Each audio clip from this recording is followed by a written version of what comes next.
अस्सलामुअलैकुम, welcome to my channel. दोस्तों कैसे हैं सब लोग? उम्मीद है सब अच्छे से होंगे। आज बात होगी कश्मीर के हवाले से। कश्मीर में मुतवक्के इलेक्शन जो हैं 27 जुलाई से स्टार्ट होंगे और 10 अगस्त तक ये मरहलावार सिलसिला जारी रहेगा।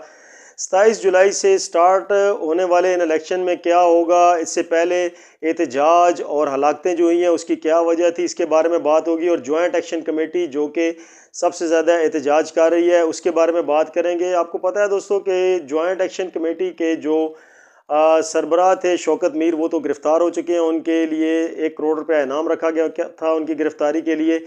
अब जो इलेक्शन होने जा रहे हैं उससे पहले एहतजाज के दौरान कुछ हलाकतें हुई हैं, जिसमें 34-35 के करीब अफराद बताए जा रहे हैं कि वहाँ के जो एहतजाज करने वाले अफराद थे वो मारे गए हैं और 6-7 बंदे सिक्योरिटी इदारों के, जिनमें पुलिस वाले भी शामिल हैं, वो शहीद हुए हैं। इन सारी वजूहात के बावजूद इलेक्शन का वादा किया गया है जो कि 27 जुलाई से स्टार्ट होंगे।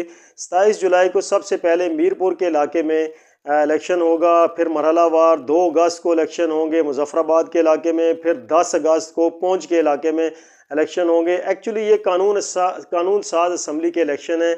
ये 53 रुकनी कानून साज असम्बली है कश्मीर की, जिसमें से तकरीबन 33 के करीब सीटें जो हैं वो उनके लोकल उम्मीदवारों की हैं। उसमें से 12 सीटें महाजरों की हैं जो कि इंडिया के ज़ेर इंतज़ाम कश्मीर जो है वहाँ से हिजरत करके लोग आए थे और आर्जी तौर पर यहाँ पर आए थे। वो बेघर लोग थे। उन्होंने कश्मीर के और पाकिस्तान के अगर हालात बेहतर होते इंडिया और पाकिस्तान के, तो वो लोग वापस चले जाते, लेकिन वो वहाँ पर आबाद नहीं हैं।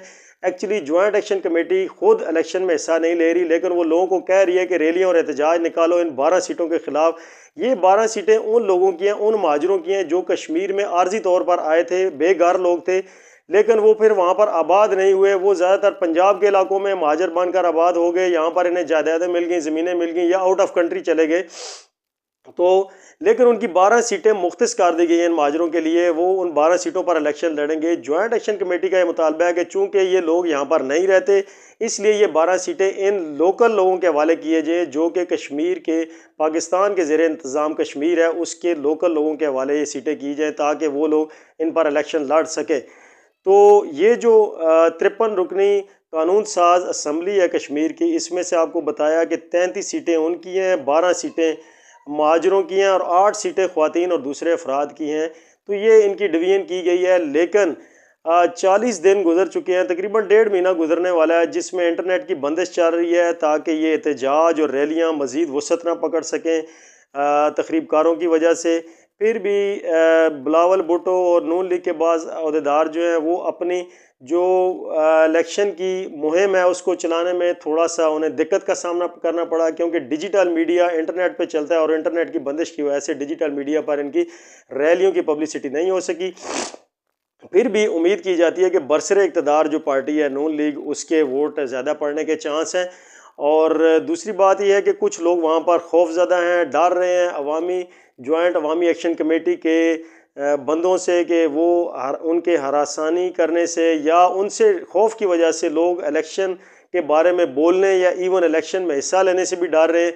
और बाज़ लोग सिक्योरिटी इदारों की वजह से भी डर रहे हैं। ये बहुत से मसाइल हैं जिसकी वजह से कश्मीर में हल्ला गुल्ला और एहतजाज ये वाले मसाइल चलते जा रहे हैं, बढ़ते जा रहे हैं।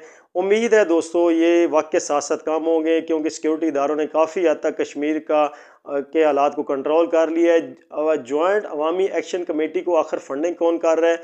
ये फंडिंग, उनके पास असला, फंडिंग, ये सारा कुछ कहाँ से आ रहा है? ये नॉर्मली क्योंकि इंडिया के साथ बॉर्डर मिलता है, इंडिया की तरफ से ट्रांसफ़र हो रहा है कि पाकिस्तान के इस साइड पर भी गड़बड़ पैदा की जाए। बलूचिस्तान के इलाकों में ऑलरेडी वो गड़बड़ पैदा कर रहे हैं, KPK के इलाकों में कर रहे हैं, ताकि पाकिस्तान में हल्ला गुल्ला लगा रहे और पाकिस्तान अपनी सफारती कोशिशें जैसे ईरान के साथ या मुख्तलिफ मालिक के साथ चल रही थी वो उसमें फिर इतना इंटरेस्ट ना ले सके। मुल्क के अंदर ही गड़बड़ हो तो फिर बाहर सफारती तल्लुकात जो हैं वो मुल्क के ख़राब हो जाते हैं।